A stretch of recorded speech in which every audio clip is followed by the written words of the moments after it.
Hi there, and thank you for joining us on this webinar for designing science class around a growth mindset. My name's Francis Vigent. I'm a former teacher myself, and I am presently the CEO here at KnowAtom. I was a co-founder about 12, 13 years ago now. And we're an organization that's located just north of Boston in Salem, Massachusetts. And we're an organization of educators, folks with, some of us over 30 years of experience, and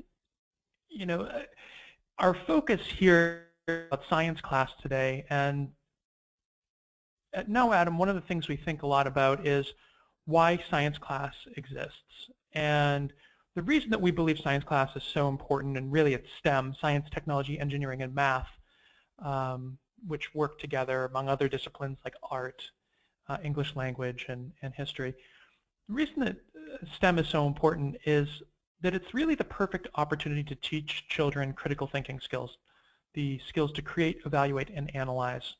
And so we think about that in the classroom as really an opportunity to place students in the role of scientist and engineer. And so, KnowAtom is involved with that through curriculum materials, professional development, things like that. But really the reason that we have next generation science standards and science classes at all is really to be able to teach those skills and do it in an integrated way. So when we think about something like a growth mindset is something similar to creative, evaluative, and analytical thinking skills, which benefits children and communities across all disciplines. And so as we move forward today, we're going to kind of break this idea of designing science class or a growth mindset down into three big areas, and they are big areas, so we're going to try and move through these as quickly as possible. If you're on the live session, there will be a section on your screen to ask questions. Feel free to drop questions in there. I'll do my best to get to them as we go through, and if we have some time at the end, try to take those then. So our three areas are the difference between a growth and a fixed mindset with NGSS, kind of breaking that down right from what these standards represent to the classroom as a place for developing a growth mindset. And then how we design instruction for H.O.T, effort, and challenge, and H.O.T meaning higher order thinking, okay, is an acronym. And finally, the higher order leadership for these higher order thinking skills. And so whether or not you are a superintendent or a principal, perhaps you're a parent or a teacher, most likely a teacher, you have an opportunity as a leader of your class, leader of your team, leader at your grade level, to really teach for higher order thinking skills and to really develop those higher order thinking skills for instruction amongst your team members as well. And there's a tribal dimension to that. So today we're going to talk a lot about Carol Dweck's work and her book Mindset, but we're going to talk about the work of a few others and their books as well. And I'll give you screenshots of those covers if you want to grab those books. I would say they are all must-reads for anybody who is involved in teaching or learning, which is all of us. So jumping right in here, the difference between growth and fixed mindset with NGSS. The first thing you really need to understand with NGSS is that NGSS is all about teaching the nature of science and engineering. NGSS meaning the next generation science standards. So the nature of science and engineering, if you've been on any other webinar that I've ever done, I always talk about these things at the beginning because they're so key. That science is knowledge from experimentation. That's scientific knowledge. What scientists do, the role of a scientist, is to engage in asking questions, forming hypotheses, and trying to test those hypotheses through experimentation. That's where we get data to reflect back on our own ideas. Or the ideas of others, and to form evidence-based conclusions. That's what scientists do. That's what science is all about. It's about asking questions and exploring those questions through experimentation. That's what gives us scientific knowledge. Engineers use that knowledge as they identify and try to solve problems by prototyping technology. Okay? So engineers don't build things. They design solutions to problems, and they test those solutions similar in a way to the way scientists test things. They have, in essence, experiments to gather data and decide whether or not that prototype actually solves the problem. And if it does, that's new technology. Math's at the center of it all because it's a tool for communication. Helps us move from subjective to objective observation, gives us what we need to analyze, and of course provides evidence to support our claims. So when we think about that claim evidence reasoning model, that's a key part of it. One of the big things that we have to realize is that there's a traditional model of instruction that's out there, and this is going to come up again a little bit later on, that traditional model of instruction is the idea that whether you are a first grade teacher, a fifth grade teacher, an eighth grade teacher, a 12th grade teacher, that content has to flow through you as that instructor who models and demonstrates and explains all of these ideas to students, and that students in that environment have to be a sponge. They show their proficiency by being able to recall, repeat, and summarize that phenomena. Well, the reason that we have next generation science standards is really to help students participate in the very first slide I showed you, participate in that STEM cycle, to participate in innovation. And all of that relies on higher order thinking skills. And those are specifically the skills to create, evaluate, and analyze. So when you think of the next generation science standards, the next generation science standards kind of rearrange Bloom's taxonomy in a sense such that the classroom is a place where creating, evaluating, and analyzing happen simultaneously. So that's why you see them up here at the top. And when you look at the new standards, that's why you see them in 3 dimensions. You have the skills dimension, the content dimension, and also the phenomenon dimension. And these standards are talking about what students who have learned in the classroom will be able to demonstrate. As a result of instruction, what students will be able to demonstrate. And so you see standards shifting into an area that's no longer about direct instruction, but instead this idea of an experience where students are able to develop and use content with skills and connect that content through the phenomenon with which it manifests itself. And so, and I'm giving you this quick overview of next generation science standards so that we're all on the same page as we go through what mindset and these other ideas really have to do with this. And I hope you start to see that here. You see a next generation model of inquiry, full inquiry, is where the teacher plays the role of coach. And that's why you see here a next generation model of instruction is the teacher to the side, and students developing skills, those science and engineering practices, to be able to develop and use the content, those disciplinary core ideas, and to be able to connect that content through its cross-cutting concepts, the way that it manifests itself. So teachers play an even more vital role here. They're not about telling about facts, because a book can do that, the internet can do that. But what they're about is helping students understand how to engage appropriately. They're redirecting and monitoring, they're adjusting supports. And they are creating a pathway for students to reach mastery. In the case of students, it's not about being able to mirror back, but instead being able to develop and use content, use the skills to solve problems and answer questions, and to be able to connect content through its phenomena, the way that it manifests itself. And that's where you see those 8 science and engineering practices, the actual skills that that all of this is about in the next generation science standards. So it's not the skills being shown to students, it's actually the skills being developed by students, that students can plan investigations, analyze data, argue from evidence, that they can ask questions and define problems, not the teacher. And so that, I think, is where we jump into, and I'm actually starting with a slightly different book here, but these ideas of grit. In order to develop those skills requires direction and determination, and as educators, our classroom needs to be an environment, whether it's kindergarten, first grade, second grade, or 9, 10, 11, 12, needs to be an environment that fosters and really encourages determination and creates a sense of direction, and so that we as teachers are actually able to help on-ramp students to these skills. So by on-ramping, what I mean is that when a student doesn't meet an expectation, a student has immediate feedback that is helpful, constructive, and actually gives that student what they need in order to meet the expectation and move on. And also in a collaborative environment. So again, thinking of students working in teams and so on. So I'm not going to go into it too much. I'll refer to it a little bit later on as well. But if you haven't read Angela Duckworth's Grit, it's copyright 2016. As you see, it's a New York Times bestseller. I would highly recommend it. She's an educator herself. One of the things that I hope, if you do read the book, that will stand out to you is how Angela defines rigor.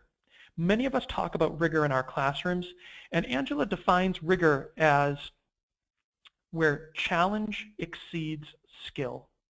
And so if you're talking about a rigorous environment, and this is going to lead us into growth mindset here in a second, a rigorous academic environment in our classroom, whether it's, again, kindergarten, pre-K, 5th grade, 8th grade, 12th grade, is an environment where students are continually challenged in such a way that that challenge exceeds their current skills. And those skills are going to develop over the course of the year. So skillful teaching is all about continuing to challenge students, upping the level of challenge. Okay, and so that's something that's incredibly skillful, but also something that is not something a computer app can do. At least not yet, maybe someday, but not yet, the way that a skillful educator can do. And so when you think about defining, and this is one of the key points here, getting into mindset, defining effective science and engineering instruction. This definition that you see on your screen is from the National Research Council, which played a role in shaping and giving direction to the next generation science standards. This is their definition. Effective science instruction capitalizes on students' early interest and experiences. It identifies and builds on what they know, and it provides them with experiences to engage them in the practices of science and sustain their interest. So just unpacking that, this is an intentional nurturing process that starts in pre-K, kindergarten, follows children intentionally in that district, grade level to grade level. It identifies and builds on what they know through that process, but also not only from one year to the next, but from September through June. So unit order, lesson order, all of that really matters because that's how you identify and build on what children know. You have to be able to accommodate any child, whether they go on vacations to the Great Barrier Reef or whether they're entirely new to a country and have no formal education at all. The only way we can identify and build on what children know is by actually creating that opportunity through nonfiction reading and these different experiences, scaffolding them that way. Providing children with experiences to engage them in the practices means engaging children in actually using and developing the skills specific to science and engineering, and that's those science and engineering practices. Having a scope and sequence and actually using the activities as the means of learning versus as a culminating activity is what sustains students' interest. So I show you these two images because it's a shift away from what you see on the left, which is that traditional model where students see something and then go do what they've seen, to what you see on the right where students have done some nonfiction reading, had Socratic dialogue, and now they're collaboratively coming together in this student team to try and solve a problem or a question, and they don't know what the answer to that is. So it's developing and actually using the content, and that's what is interesting to students, and it's very rigorous. Now, when you think about mindset in Carol Dweck's work, what made Carol Dweck really famous was this experiment that she did. She took 400 random students, gave them all an easy nonverbal IQ test, and she praised all of those 400 students in one of two ways. So basically she ended up with two groups. One way that students were praised was they were told you must be smart at this. So it was their intelligence that was praised. The other 50% of the students had their effort praised. They were told you must have worked hard at this. And so she then gave all the options for a second test. She told all the students, look, you can take a harder test and it's going to be a great opportunity to learn and grow, or you can take an easy test that you will surely do well on. And this is the interesting outcome. The students who were praised for their intelligence, those were the students who were told, you must be smart at this. 33% of those students chose the higher test, so 1 out of 3. The students who were praised for their effort, the ones that were told you must have worked hard on this, 92% of those students chose the harder option. So simply by praising the way that the students were praised and what Carol, the test administrator, communicated to the students about the value for that student by praising either their intelligence, sort of their smartness, that intelligence and being able to, you were smart at this, being able to kind of do this innately, versus, you must have worked hard at this, so the effort aspect that the student was willing to put into this created this really stark contrast. And so one of the key elements of Dweck's work is kind of shifting away from this realization, which is a quote from Carol in her book. She says, I thought that human qualities were carved in stone, that you were smart or you weren't, and failure meant that you weren't smart. So if you could arrange successes and avoid failures at all cost, you could stay smart, and that struggles, mistakes, perseverance were just not part of the picture.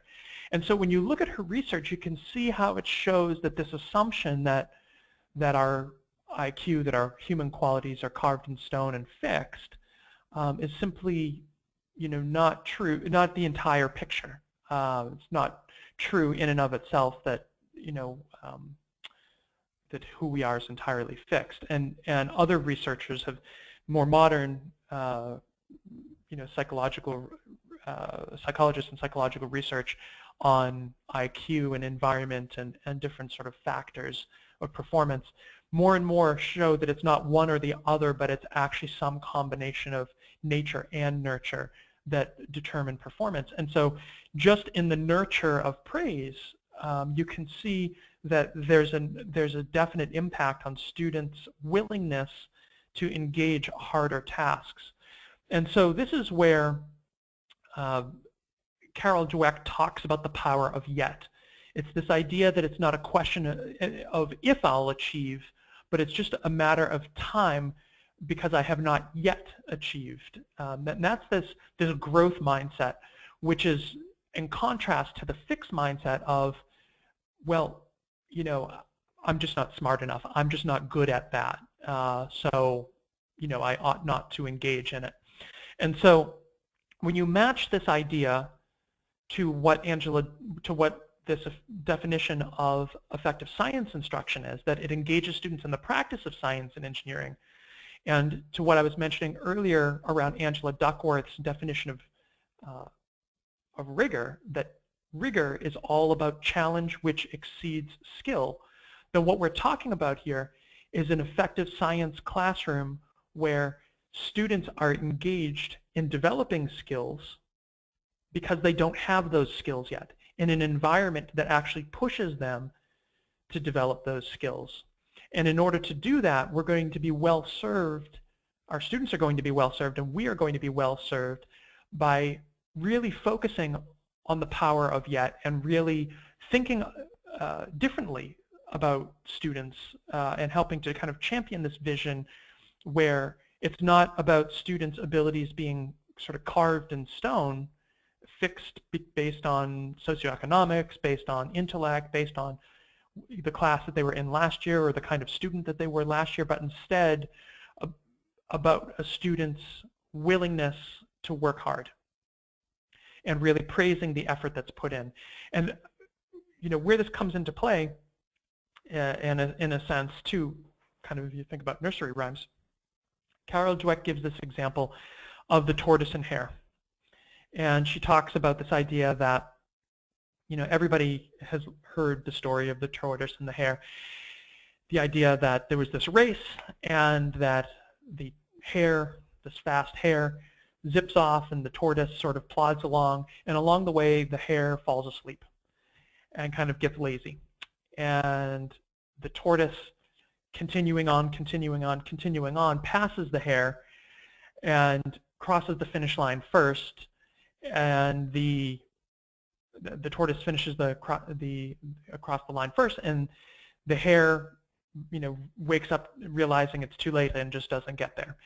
And the unfortunate piece of this is that it kind of sends the message, or it does send the message, not really kind of, that there's a natural ability among some of us, being that hare, and a natural disability among some of us, being the tortoise, and that when somebody with natural ability messes up or makes a mistake or is lazy, that will be an opportunity for somebody who has no natural ability to make it, to actually win.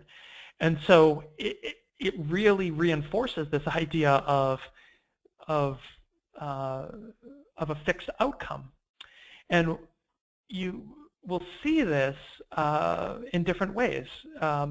Talked about, you're so smart, somebody who's popular, someone who's good at something, good at math, good at this, good at that. Those are sometimes the kind of hare statements that we make. And then on the tortoise side is, somebody who tries hard. And what's unfortunate about this is that what Carol calls the tyranny of now, that for the folks who are told that they're so smart, they're told that they're good at something, whose sort of fixed qualities, in a sense, that intelligence is praised, those are the folks who run from failure. Those are the folks who choose not to do something harder, and through her research over and over, what she sees is choose to do easier and easier things because they fear a loss of that status of number one. They can't get through the day without some kind of praise or reward, and unfortunately this idea of everybody getting an award and getting praise was something that really popped up in the 80s and even continued into the 90s, and across education, not just science, was something that really affects millennials, I would say. And so it's interesting that people will talk about millennials in the workplace, and we'll talk about many of these sort of characteristics of the tyranny of now affecting these students. And so what happens is the student, as they progress and even become adults, really begin to crave this validation of their special status, their smart status. And you see this even in AP classes. Students are in these AP classes, and what they want to know is the answer to the question. On the growth mindset side, though, moving away from that sort of fixed, I have this ability and so I should be able to do this, and I will do things I'm should be able to do, and you will recognize me, and that's how you will value me, kind of thing. On the growth mindset now, it's all about the power of yet. It's about processing error. It's learning from it, it's correcting it, and it's using it as an opportunity to grow. And that's also where this growth mindset is viewing error, it's viewing mistakes. And I would say that mistakes and failure are different. Failure is shutting down. Mistakes is an error that we can learn from. And if we shut down, then we've failed. So I would say there's a nuance around that. And destiny in this case of a growth mindset, because it's all about persistence and direction, it's about grit, is what I think Angela Duckworth would call grit. It's about maintaining direction and determination. Destiny is then what you choose. It's what you choose as your direction or your destination.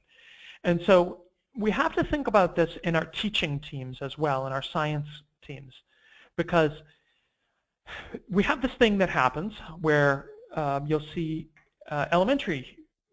you see this in administrators will say, well, elementary teachers are generalists, or they'll say this is an inclusion class, or they have no prep time, or it's an urban school, or we don't have the resources. And so through those comments, We don't have time to teach science. These aspects of, inclusion class is true or false. No prep time is true or false. Urban school, true or false. Generalist, true or false. But those things are not predictive of outcomes. They're not, those are not whether or not somebody is successful. But yet those terms in our minds are almost labels oftentimes. And on the flip side, sort of the hair labels that emerge in this science K-12 public education space, and even in charter and private education space, this occurs too, but really happens a lot in public education, is this idea that, well, then we have content specialists at the middle school level and high school level, that people succeed because they're content specialists, or they have a science background, or they came from industry, or they had great kids, or active parents, or an affluent community, or whatever.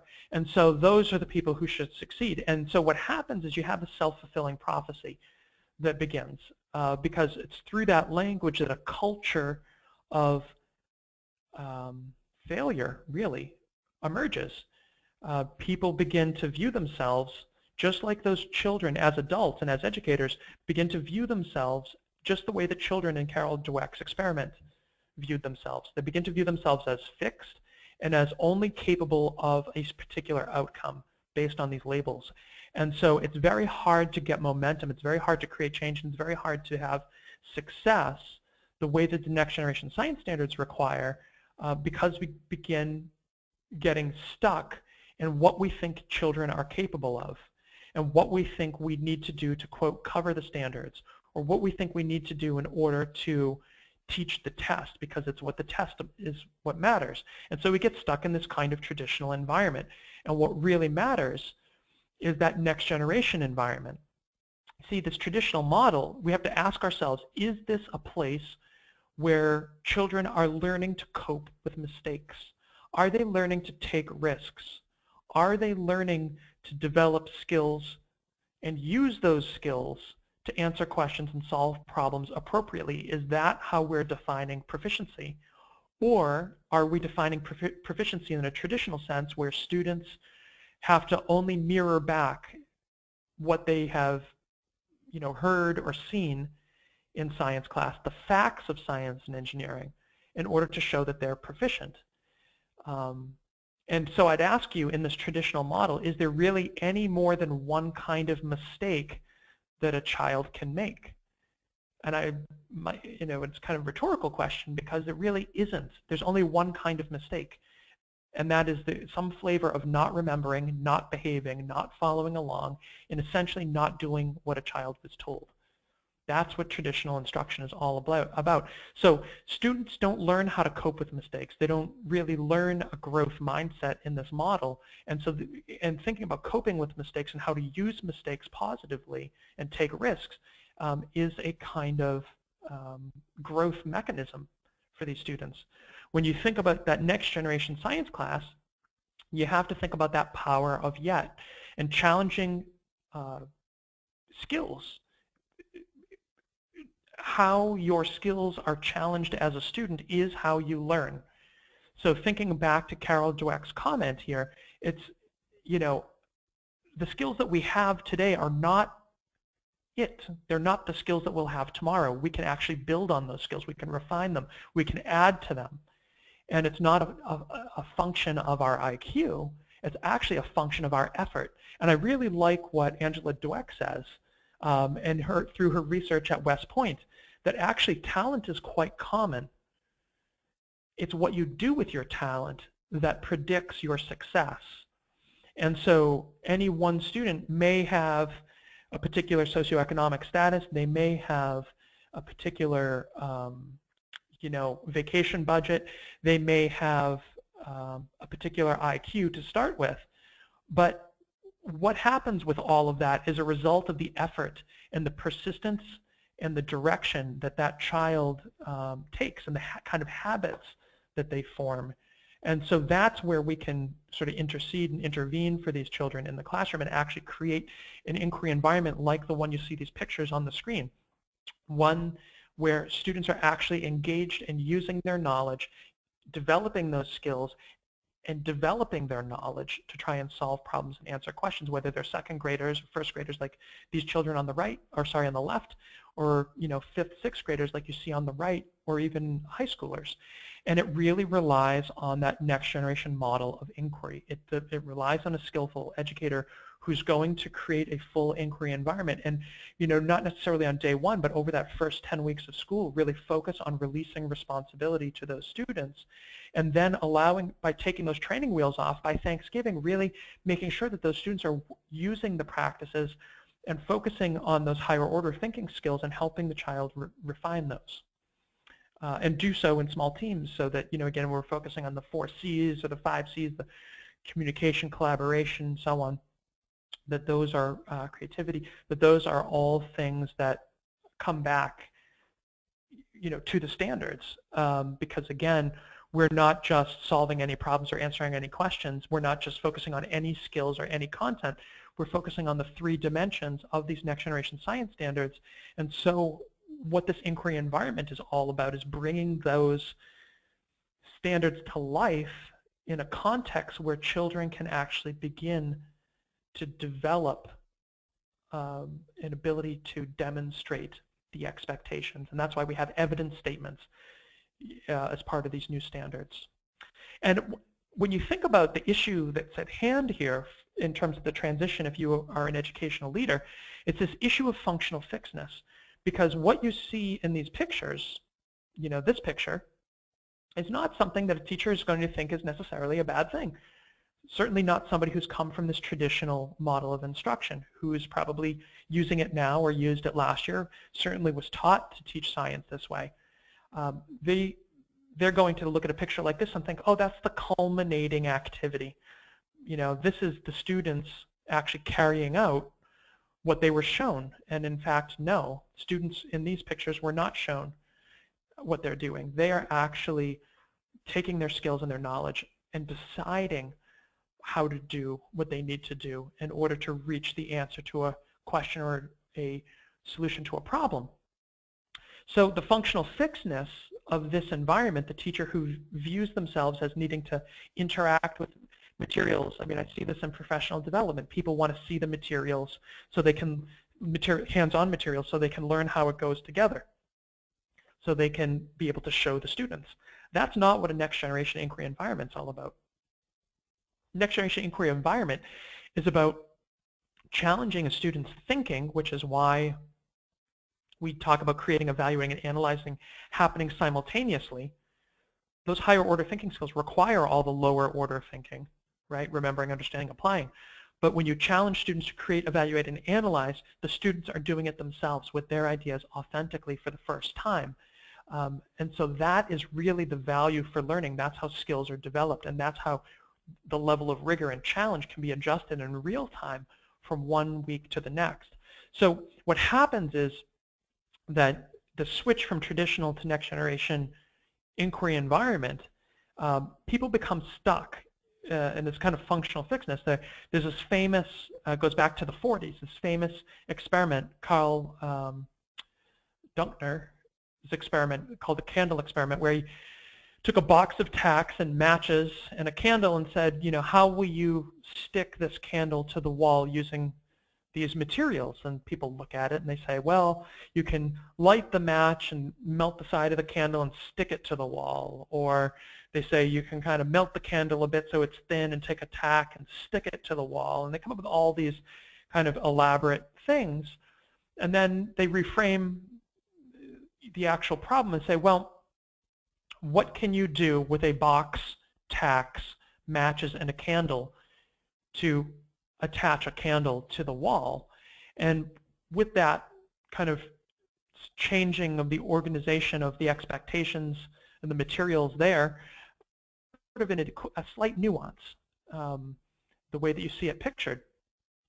People say, oh, well, you can use the tacks to attach the box to the wall, and then you can set the candle in the box and maybe light it and melt the bottom so it sticks. And so by reframing the challenge or reframing the issue, it helps people to get past it. And so when you think of the issue of mindset, we have all of these growth mindset schools out there. How many of them are still teaching in a traditional model where the facts and phenomena are being shown to students, and that student is in that recall position?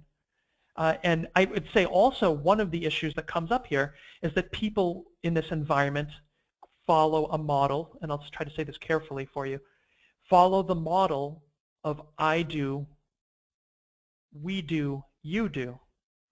And that's exactly backwards for what these next generation science standards require if you are going to have a rigorous environment. Because if I do it, and then we do it, what is there left for you to do? So the way that a next generation inquiry environment needs to happen, the way that classroom instruction and lessons need to be structured, it needs to be you do, so that you're challenged beyond the present skills and knowledge that you have. And when you struggle to reach that, we are going to do it together, in the sense that we are going to think together, not really do it together, but we are going to think together to find a path and strategies in order to get where we need to go. And at absolute last resort, when all else fails, break the glass, pull the alarm, perhaps I will do it, but only as an absolute last resort. So you need to flip that idea, okay? It needs to be a you do, we do, I do type model in the classroom. That's how we make the shift from that traditional model to the next generation model and help students self-regulate, develop skills, and move forward. And when you think about that, that's how we design instruction for higher order thinking, effort, and challenge. It starts with why we're in this to start with. We want to develop students' higher order thinking skills. If we show them something, they're just mirroring or copying. There's no higher order thinking. There's no requirement for a student to create, evaluate, or analyze. Following a diagram does not engage creative thinking skills at all. It just is remembering, maybe applying, remembering what I've seen, okay, understanding that I have to do it, and perhaps applying a little bit of what I've known to take that and fill in a blank once I've put that model together, okay? So when you think about designing instruction, there's a team element to this, okay? And here's another book I'm going to bring up for you. If you haven't read this, you need to read this book if you're involved in teaching or learning. So I think that means everybody. Start with Why by Simon Sinek. How great leaders inspire everyone to take action. Okay? As a teacher, you're the leader of your class. You need to inspire your children, everyone, to take action, to get involved as scientists and engineers in your class, to actually engage in problem solving, to engage in answering questions. Okay? As a principal, as a superintendent, or as a team leader, as a teacher leader, you need to be starting with why in order to motivate your team to take action. Okay? Why has to do with your values. Okay? The reason why we have class has nothing to do with remembering facts under these new standards. It has to do with being able to be scientists and engineers, to actually engage in creating, evaluating, and analyzing. Okay, so that's how your curriculum, that's how your classroom, that's how your instruction needs to be designed. There are different kinds of resources out there. Okay, there's textbooks if you want to learn about things. Okay, we don't have science to learn about things. Okay, there are the little resources you get from companies, from television stations, from museums. Okay, you go online, you can download them all together and try and create something out of it. Okay, those are helping create awareness, some elements of what people have discovered. That's again all backward looking. Why we have these new standards has to do with developing an ability in students to create, evaluate, and analyze, and to be able to engage in developing technology and answering questions, not merely being consumers. Okay? Learning about things is, marketing material. That's, not why we engage students in these new standards. So you have to think about that from a student's perspective. Why are we doing this? Why do we have science class? It's so we can actually be scientists and engineers. So we can take what we know, develop it, use it, learn skills so that we can actually participate in answering our own questions and solving our own problems. As teachers, we need to ask ourselves why science class even exists, why our school exists, why our classroom exists. And if you ask that question of your team, they're going to say all kinds of things like you see here. Okay, but what's important is to realize that why we do what we do, why our school, why our classrooms exist, is for reasons bigger than any one of us in and of ourselves. Okay, so things like to develop our community, to break generational poverty, to develop mutual respect and thinking and reasoning skills to help students grow, to actually transform their thinking and their knowledge and their ability into something greater as a result of their class time with me this 1 hour. And rigor, together challenging students' existing skills to create an environment and a culture where students are pushed to actually step into a place and take a risk that they're not quite totally ready for. That's what we value as teams. And so if you would ask your team that, those values that we share is really the core beliefs that unite us. And just like in our class, the reason that we are in class hard, not to hand out awards for intelligence and to kind of figure out who's the smartest in the room. Who cares? Because talent is common. Everybody's talented at something.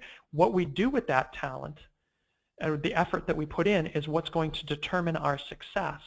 It's going to be our sort of determination quotient, in a sense, which we control. And so as we pick direction is going to help us, and stick to that direction is going to help us go far. So for students, that crossover point is an opportunity to challenge ourselves, to learn something new, to grow, and to actually be challenged as scientists and engineers in the classroom, to take our skills to the next level and to do it hands-on. Not as a culminating activity, but actually as the way that we learn and develop. Okay, that's why we have new standards. That's why we've rearranged this. Why creating, evaluating, and analyzing happen simultaneously. If we focus on those higher order thinking skills, the next question is in what mode of instruction, and does it reflect our values? I would submit to you that next generation mode of instruction is what really matters. Okay, it's about being authentic, student-centered, understanding by design, inquiry-based, and not focused on test prep, the ad hoc, here's what I got off the internet and kind of put it together. What do you have I can borrow kind of thing, or that old textbook backward-looking model of instruction. So how we actually go about executing the instruction has to be in line with that next generation model. So when you think about the resources that you have developed or designed, there may be a need for some different thinking there, because the details of execution fall out of that mode of instruction.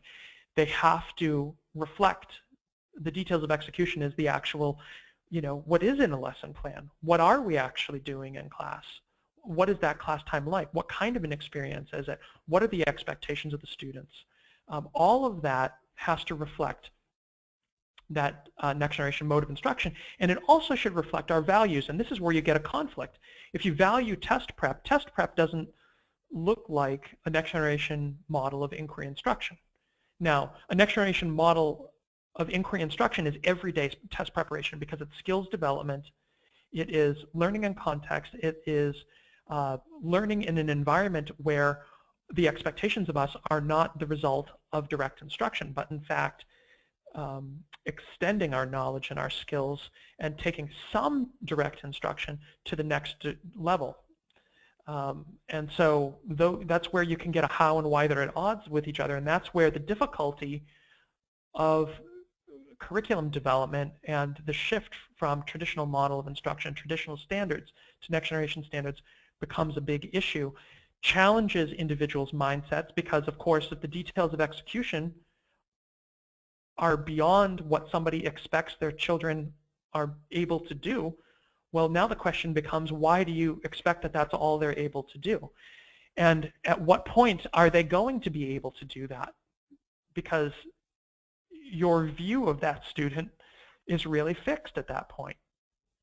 Instead of saying, well, our students can't do this yet, but you know what, together we can create an environment that's going to help those children reach that by challenging them, and we're going to create an environment where we can coach these students and challenge them by placing them in the role of scientist and engineer, because we value students using their critical thinking skills and actually developing it authentically with their own ideas, not mirroring and parroting back what was demonstrated or told or shown to them.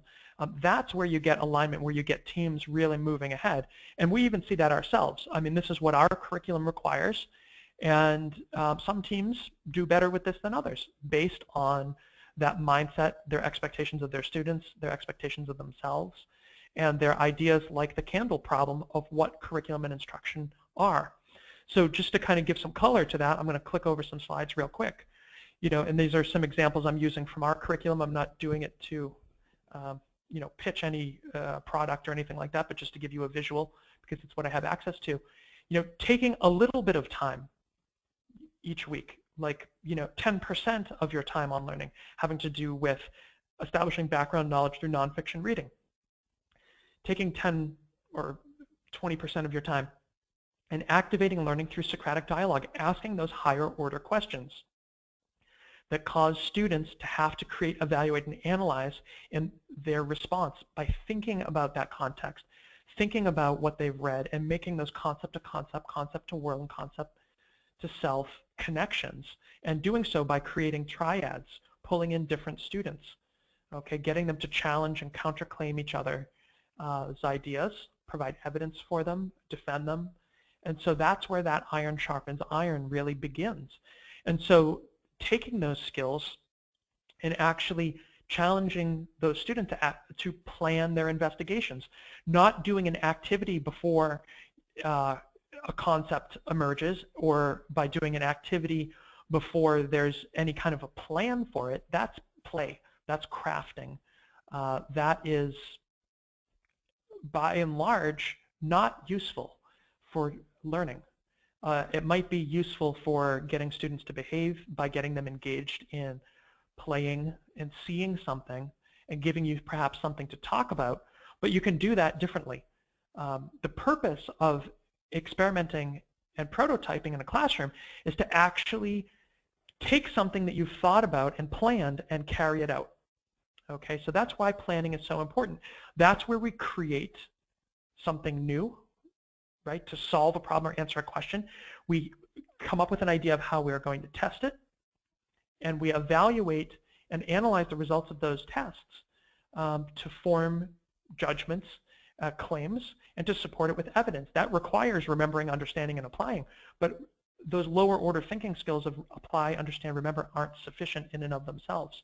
So that's where you see, and here's a middle school example where you see students starting with a question and engaging all of the science and engineering practices in the context of a scientific process or in the context of the engineering design process, like these two girls are.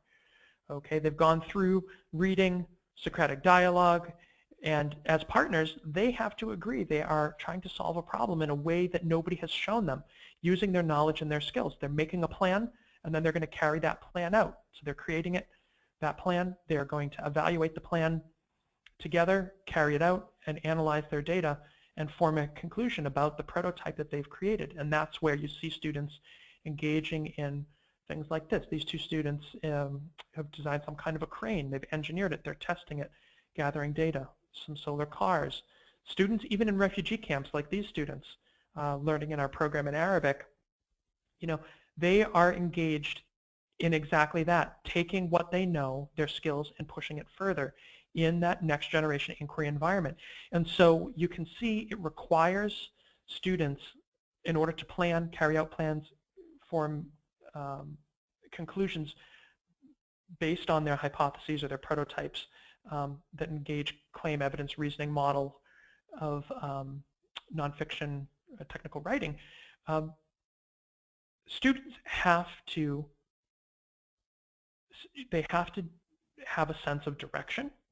They have to be determined.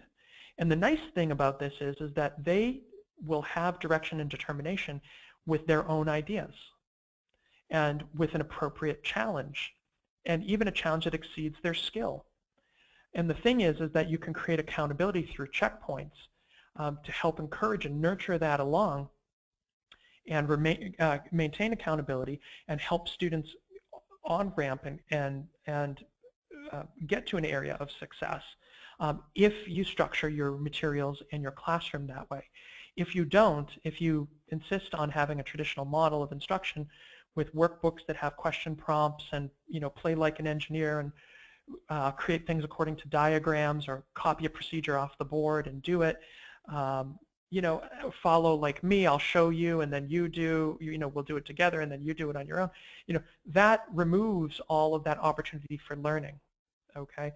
From a mindset perspective, this is the perfect opportunity to teach children a growth mindset, because as they go through these checkpoints, as they go through trial and error, that's why we call it trial and error, as they create a plan and it doesn't turn out the way they expected, it's not a place where we say you're not good at this, where we give students an F or say that they are, below basic, but instead what we do is we think about our thinking. This is metacognition. This is where we help students think about their thinking and take what they've done and consider how it can be done differently, and encourage them to actually analyze and evaluate their own work and their own outcome to create a new hypothesis or a new approach to the problem in a different prototype. And that's how science and engineering becomes iterative. Okay, that's how we focus on the critical thinking skills all the way along, and also this grit from Angela Duckworth and that idea of a growth mindset from Carol Dweck. And so it's all about the critical thinking skills, and that's what these students here are analyzing their evidence. They've carried out their plan, they've gathered their data, and now they're trying to figure it out. They're going to form that evidence-based conclusion and share it back with the class. And what we've seen time and time again is positive trends in the students' data, their actual standardized test scores at the elementary and middle school level. This is an inner city school that over the course of 2.5 years raised student advanced and proficiency levels by 51 points. They almost doubled the state average. And they had 72% of their kids who were low income, 35% were ELLs. Over here, same thing. From basically below state average to above state average, 96% high needs, 66% whose first language wasn't English, 93% low income. Over here, we see highest, among the highest in the state. I have that, I'll show you in a second, where they get 20-point gains. Elite suburban community, very high net worth kind of community, and yet they go from average to 20-some odd points above average in their first year with these kinds of approaches.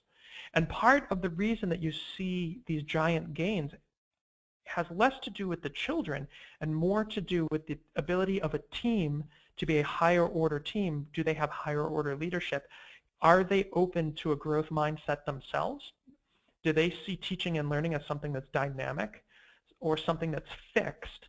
And so everything has to follow a very specific model of, pre-teach, vocab list,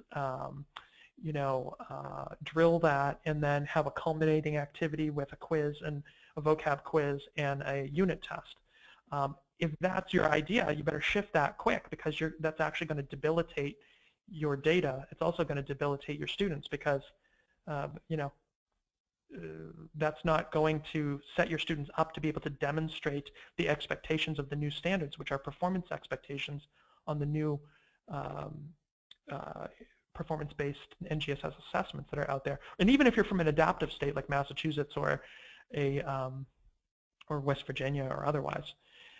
So give you a couple other examples. This is the highest elementary district in the state of Massachusetts at 91 or 99, 89% advanced and proficient combined. You can see they still get a bump and do dramatically well. Even in middle schools, the lowest middle schools in the state, you can see these guys here got a 24-point gain, 19, I think, points in their first year. And you can see what their warning failing, or what some states would call basic, below basic, students were cut in half. And you can see their demographics, 5% low income, 15% ELL, 64% whose first language is in English, hitting all their state benchmarks, approaching a couple and still getting points for proficiency there.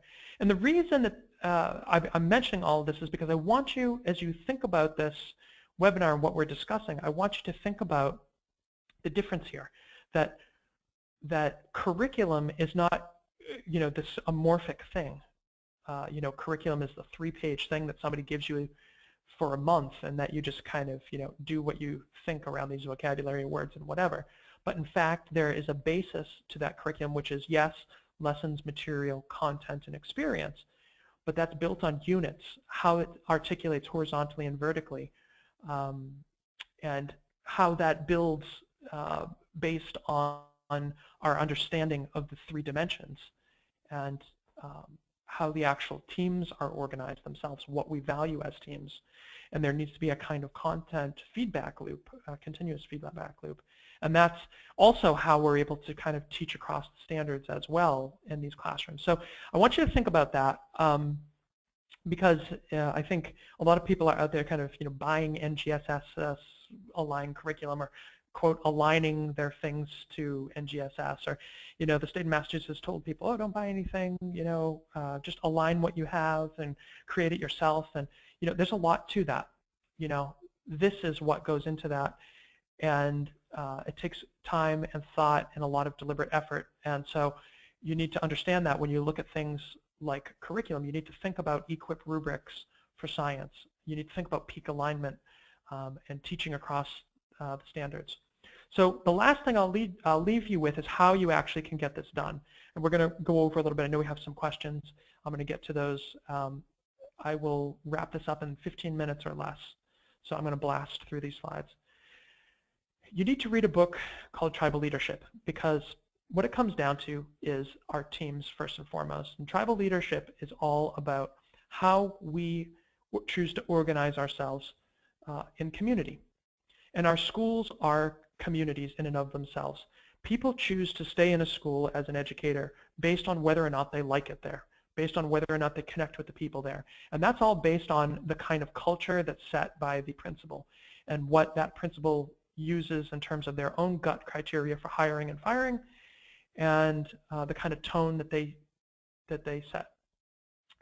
What you'll learn through tribal leadership and the work of David Logan and others mentioned in that book is that people tend to organize themselves into 5 different groups. Kind of the people who are focused on the idea that life is terrible, or I would say in a teaching context that teaching is terrible, that my life is bad, or the place that I teach is bad, is stage 2. Stage 3 is the idea that I'm the best at my school, and I can lead these other people who aren't as good.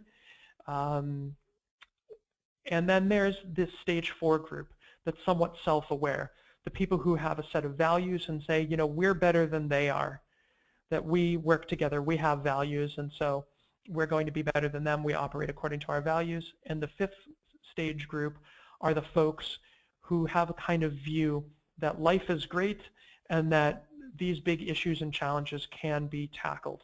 And that's a kind of unstable group, because of course the big issues and challenges that are out there are not only things that we value and changing or achieving, but there are things that are very hard to change. So people tend to fluctuate between stage 4 and stage 5. So skipping ahead, I'll give you some quick examples. So stage 1 people are lone wolf folks. They tend to be the people, they view life as bad, teaching as bad, and they don't tend to stay in education very long. They're the kind of people that we think of as being counseled out of the profession. The stage 2 tribal people are the kind of people who view their life as bad, and they tend to form boycott groups. And I give you an example of one famous one that kind of, you go on Facebook and you can look at boycott Spirit Airlines, and Spirit Airlines service is something that a lot of people take issue with. And you'll see here the number of people who like the group boycott Spirit Airlines as compared to those who actually like Spirit Airlines is almost 10 to 1. And so unfortunately there's a bunch of people who see their life as bad as a result of their experience with this airline and have banded together and find sort of solace in this idea that their life is bad and that this airline is bad. And when you look at any one of the comments that are in that group, you see that they use this kind of my life is bad language. Oh, here they go again. Look, the seats don't recline. This has got to be the worst company in U.S. history. Join us in the boycott. They're calling out, helping form a group around their ideas. The reason I bring up this tribal discussion is that your teaching team and or your school will form groups or will be a group around a specific set of language over time. And so if it's the idea that here they go again, another thing from above, a top-down effort, well, you're a level 2 tribe, because at the root of it, the idea is that, life stinks.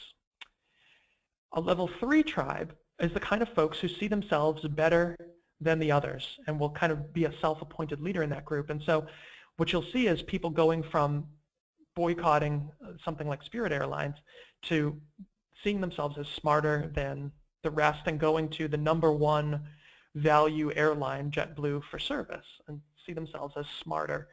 And so you'll see those kind of people saying that, they're smarter than the rest. And you see it here, and they try to make it so difficult for people that they'll just give up. Well, not me. And you can hear this person sort of saying, I'm smarter than they are. I just filed my complaint with the U.S. Department of Transportation. I am relentless. I am relentless means I am better than they are, the people who just see life as bad. Okay? And so you'll see that in teaching teams. And you'll see that around the standards. I'm smarter than they are with these new standards. I'm going to write an op-ed. I'm going to show up and lead the teacher rebellion. All these sort of things as something that is behavior and language of a level 3 tribe. A level 4 tribe, and I'll give the example of Richard Branson. Decades ago, he wasn't Sir Richard Branson. He, in fact, was a poor guy running a student newspaper, and he himself, while telling airport stories, got stuck in an airport with a canceled flight, and he took exception to being stuck in this airport, and he said, you know what, we're better than this. He turned around in the airport and he got a bunch of people together and he said, we want to get home. We can actually charter our own airplane and get out of here. And so that's exactly what he did. He got people of a like mind who said, saw themselves as being able to get beyond the situation and charter an airplane. He motivated this group, got them together, and that's exactly what they did. They escaped the cancellation and this drudgery of being stuck in an airport by just ad hoc chartering a plane. And at this point, he was just a poor guy with a student newspaper. Okay, but it was the power of the group and a power of the values, and it was something simple, but it was that empowerment idea. And it's probably no surprise to you that somebody like Sir Richard Branson goes on to create, become a multi-billionaire and actually take that kind of value-oriented ethos and try and apply it to all of the world's big issues in different areas. And so, he goes on to create an airline that he thinks is better than the rest, that will treat people differently and will meet their needs and solve big issues. And not just an airline, but telephone companies and finance companies and everything that's part of the Virgin suite of companies, all trying to solve these issues. And so where that comes back to teaching and learning is that, around these new standards, the people who are going to get to a place of life as good are the people who have first gotten to a place of valuing what these standards are really about and the kind of environment that needs to be there for teaching and learning, and taking the risks, and the principals who have given them the permission to take those risks and who have championed that risk taking and not merely said, I want you to take risks, because that doesn't work. What you need to do is you need to get resources and training and help people actually engage in risk taking. See, the thing is that an expectation without a way of meeting that expectation is just a path to frustration. But that's where leadership comes in, and it's higher order leadership, because it's creating, evaluating, and analyzing the teaching and learning culture, and emphasis on creating that culture. Same thing at the teacher level. By creating, evaluating, and analyzing our teaching and learning environment, we can actually create a culture which develops those skills in our students. And these new standards are the exact perfect context for that. And that's how we're going to be able to take the type of teaching and learning environment to the next level through things like 3D printing and, you know, adaptive apps and all this sort of stuff. You know, for most people right now, that's too early. And I don't want you to look at this as my goal is to become a level 5 tribe. Really, what your goal should be is to transform, first of all, focus on why your school, your classroom, and your instruction exist for science and engineering instruction, and build out from there the way that we talked earlier, and kind of view that, you know, as the place, you know, start with why, and then decide on the what and the how and so on. So if you're looking for some pointers on how to kind of, you know, understand what type of a tribe you're dealing with, because again, you may be a new principal to a building and you have multiple tribes involved. You know, those stage 1 tribes, you're going to hear things like the kids have no chance. People are going to be isolated. It's going to be a me versus them. Things are hopeless. There's going to be no way out, and a why bother. For stage 2 tribes, you're going to hear things like my problems. These are my problems. No common planning time, no professional development, large class sizes, lots and lots of excuses. Absentee parents, system politics. People are going to be jaded about things. But they might be gritty doers too. But generally, it's kind of, you know, it's going to be a downbeat. For the stage 3 tribal members, you're going to see people who are very opinionated, the I folks, people who measure themselves against others' performance. They're going to be image-oriented and critical, perhaps perfectionists. They're going to be easily overwhelmed. And they're going to be very, very harsh with feedback. They're going to be the kind of people who it's going to be baby out with the bathwater and their way of the highway, because they're going to want to see set roles for themselves. They're going to want to need to know that, because they want to achieve against a standard. This tends to be a very fixed mindset group. And the strange thing is that you can, in that stage 2, you can see more growth mindset, just sort of a jadedness about the possibilities for growth, whereas in stage 3, people tend, I think, to be more fixed. In stage 4, you're going to see, and in stage 3, you're going to see people who seek out help secretly. I mean, they may be the kind of people who are on this webinar kind of in secret, trying to become more expert than their peers, and then take these ideas back to their peers and sort of, you know, look smart for it. And that's fine, you know, I mean, it's limiting. The stage 4 teams, you're going to see those folks as out there scouting new ideas. They're going to be united by values. They are looking toward possibility and optimistic of what can be done. And that's the thing, is what's possible, what can be done. And this is where we see kind of the beginnings of idealism, and not just in individuals, but also in teams. And that's true and this is true at all different levels. At the level of the students in the classroom, at the level of teachers in a team and in a building, or among administrators. And I keep talking about teams and buildings because these tribes tend to form over teams. And the teams tend to be building level. And the larger a building, the harder and harder it is to form these teams. And that's, I think, one of the real downsides to some of that large building kind of consolidation that's happened over the past few years. I've only got 2 slides left, so I'll just wrap up with the last tribe here. Folks who are in that stage 5 tribe, sometimes they can come off as idealistic, impractical, naive. And these things can be true. They can be a bit narcissistic. very autonomous. You know, they're going to go out and write a grant for a 3D printer and buy it and not have any use for it. So there's going to be a level of frustration even around, you know, how this issue gets solved despite everything that's happened. And so that's, you know, where we're going to see some an up and down here. Key things to realize is that people who are in stage 2 can't hear the language, and they don't value the pieces of stage 4. And this is true in the research, David Logan's research. People have to transition from one stage to the next. They can only hear the language of one stage above and one stage below. And the role of a tribal leader is to learn the language of all the stages and begin connecting people to people above from, you know, people from below with people above, and to begin shifting, okay? And that's how you become identified as a leader and actually begin to shift that. One of the things, and a hypothesis I have personally from experience being in hundreds and hundreds and hundreds of classrooms in all kinds of different districts and all kinds of different schools, is that within any district, a large district could be a large urban district, you are going to find different tribes. You're going to find stage 4 tribes in giant districts as well as stage 2 tribes. And that's going to be determined by that principal and the kind of culture they've developed over time. One of the weird things that I would hypothesize is that urban districts, particularly large urban districts, tend to skew downward. They tend to be more stage 2 tribes versus a stage 3, which is what David Logan says if you look across all organizations out there, that the average individual belongs to a stage 3 tribe. In suburban and rural environments, you tend to find the skew the other way. And this is my hypothesis, that you see it skewed towards that stage 4, okay?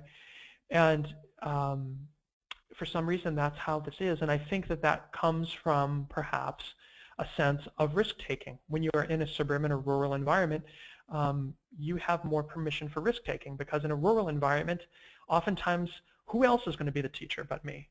You know, I have some security in that, so I perhaps have some more ability to take a risk by virtue of security in this school or in this role, but also by virtue of my belief and foundation in this community that I'm going to break generational poverty, because if not me, who? And in suburban environments, the helicopter parents and the kind of thing that happens there is life's not all about tests, because administrators can't set that focus. That it has to be something beyond that, and so a lot of suburban schools see themselves and pride themselves on risk-taking and going beyond and forgetting about the test, and that's why they achieve higher scores, because they're not teaching down, they're actually teaching beyond. And so I would bring you back to defining what matters, really the why, the what, the how, focusing on that, and focusing on developing these critical thinking skills in the classroom, having a growth mindset yourself, championing that in your students, and making sure that the details of the execution, the day-to-day culture of the classroom, the curriculum and materials that you purchase and place in there, mirror these higher order thinking values and a next generation model of inquiry instruction, because otherwise you have misalignment right from the get-go and you can't be successful. So with that said, I'll grab some questions. I know we went over about 15 minutes, like I said, and I apologize. There are different ways you can stay connected on our blog, knowatom.com/blog. All these are free. Facebook.com/KnowAtom. You can follow us on Twitter, tweet out. We love that stuff. Expect a like or a retweet. We also appreciate any reviews, positive reviews, and reach back that you'd like as well. For all of the hundreds and thousands of people that we engage on a regular basis, it's amazing how little sometimes people have time to engage on that level. Nonetheless, there are additional resources and webinars live and on demand that you can access, all free, knowatom.com/resources, plural. And if you are looking for curriculum and readers and NGSS aligned curriculum, if you're from an NGSS state or an adaptive state, or even from Massachusetts, we have a special Massachusetts curriculum that's available. You can download samples of that for the first unit for every grade level at knowatom.com/curriculum. With that said, I'll grab a couple of questions. My information is down the bottom. If you want to email and have a question I can't take online, be happy to do that. Okay.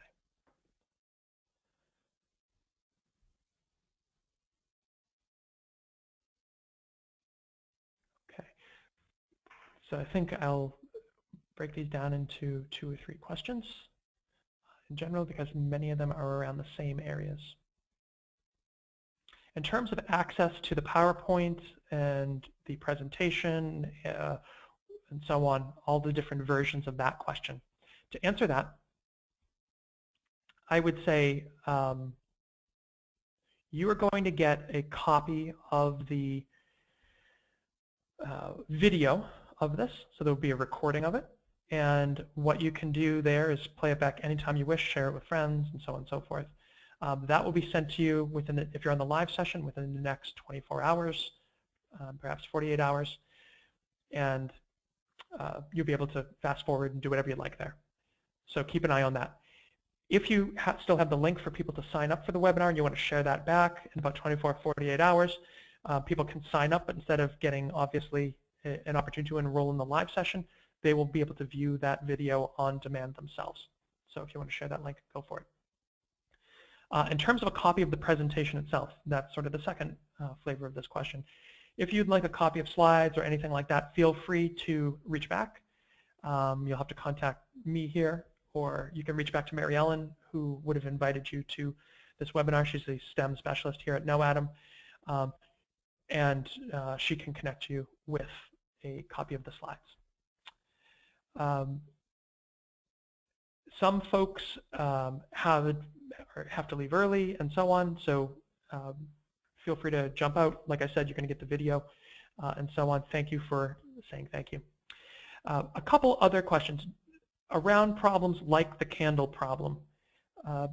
I, just off the top of my head, don't know of another one that's exactly like the candle problem, but there are a bunch. There are a number of images that are famous psychology experiments where, you know, it's an image of a witch, and then if you kind of view it a little differently, you'll see this, you know, young lady with flowing hair, and so on and so forth. And what they are all about is really patternicity and how we deal also with functional fixedness. The idea that you know, when the human mind relies on patterns, and we have type 1 and type 2 error is something we talk about in statistics in terms of how people engage in patterns and make decisions based on patterns. And we also form habits, and habits are in essence a kind of pattern. So in terms of other examples, the candle experiment's one, these images are others, but what you'll want to do, and I would recommend that you do, is to look for just around patternicity, you know, the human brain and pattern seeking, and the candle experiment and Drucker's research, and you'll be able to pull up a million. The bottom line is that we have to. That's something that we have to try to override, or have formed a habit in order to question ourselves. And I think that's what these are really getting at. Let's see, we'll take 1 or 2 more questions here.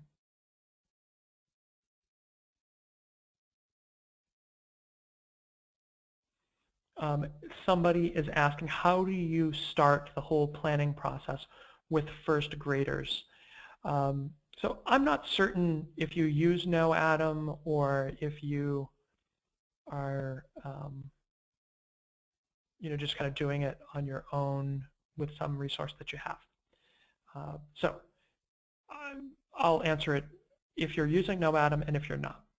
So in terms of planning, in the case of a first grader engaging in planning, so I'll pull up these 2 students who are engaged in planning.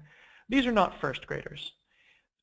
In the case of KnowAtom, what KnowAtom does is KnowAtom actually scaffolds the scientific and engineering process at that K to 3 being 3rd grade level. And so our curriculum, if you download an example of a KnowAtom unit from grade 1 or grade 2 or grade 3, what we do is we, as educators, use the nonfiction reading, and at the early grade levels we may read it together, so it may kind of merge into some of that Socratic dialogue.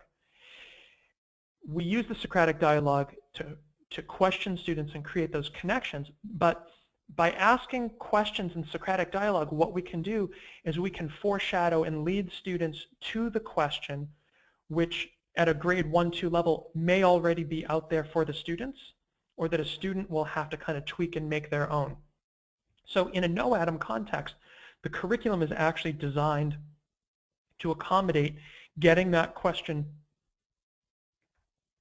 out there early.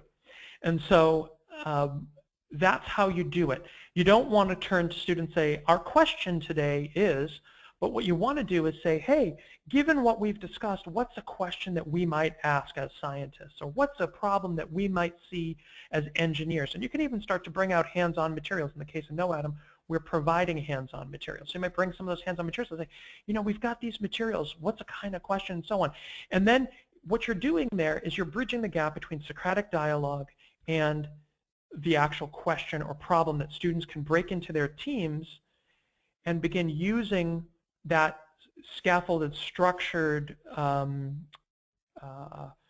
lab that exists at the K1, 2, 3 level with those students. So at first grade that would exist. So that scaffolding and that release of responsibility is something that is taken care of in the program in terms of how it unfolds over the course of the year, because KnowAtom is intentional units, unit order, intentional lesson order, and unfolds itself that way. So it's kind of in essence it's a non-issue, and if you're using KnowAtom, if you're a KnowAtom client, that's how it will play out. If you are not a KnowAtom client, then what you have to do is try to figure out how you're going to create that for yourself, because you're going to have to get from some common background, and you're going to have to establish that somehow, and you have to do it quickly, to get students to make the concept to concept, concept to self, concept to world connections that our Socratic dialogue is intended to do. And then you're going to have to use your Socratic dialogue to get students to authentically think about a problem or question that is in the realm of something that you have materials and some resources to structure enough that students can be successful, but also have variation, so that not every student is doing the same exact thing and having the same exact outcome. And so that's the problem with having to do it on your own, is that that is a big undertaking. And so you're going to have to figure out how to scaffold that. What KnowAtom does is it has expectations for the release of responsibility over time. So in the first 10 weeks of school is really focused on developing skills and understanding of what scientists are and engineers are, who they are, why they exist, what it means to be a scientist and engineer, and actually engage in those skills. And so students kind of begin to learn the habits of scientists and engineers and use them over the first 10 weeks. And then after that, the teacher is really releasing responsibility to the point that students, are grabbing onto all of this in its entirety as partners, and teachers are creating checkpoints.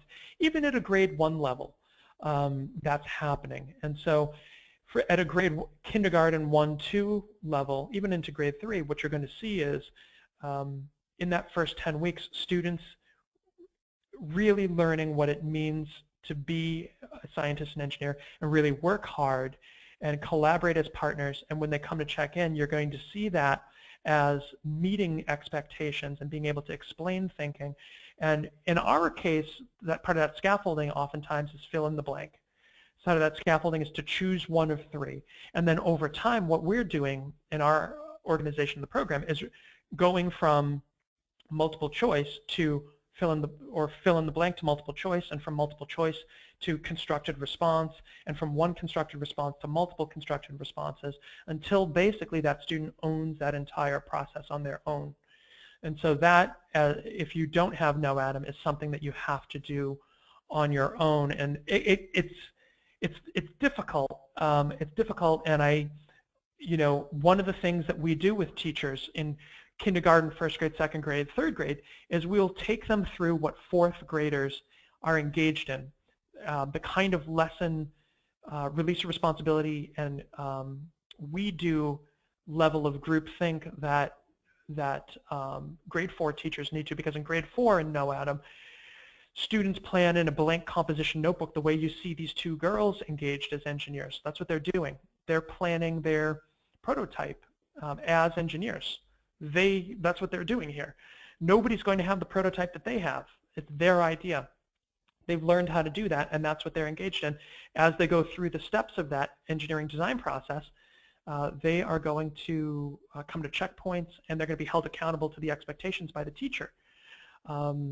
But what they're really doing, for lack of a better word, is something that they've never seen before. Nobody's shown them how to do it.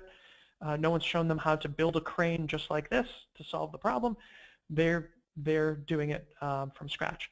We'll take K1, 2, 3 teachers through that process so that they can see the expectations of their students, because the expectations are the same. The thinking and the expectations of thinking are the same. What's different is that, one, you have a bit of a scaffolding structure versus a blank composition notebook. Two, the complexity and depth of thought and response that you get back from a first grader is different than what you see from a first grader, is different than what you see from a fourth grader. But for some reason, from that shift from traditional to next generation inquiry environment, you'll see, grade 1, 2 teachers shut off. They want to see, what's specific to me. I want to see how to do this. I want to see how materials come together so I can show the students. And we purposely don't engage people in that if we can avoid it, simply because it's not about everybody snapping something together the right way and all having the same thing.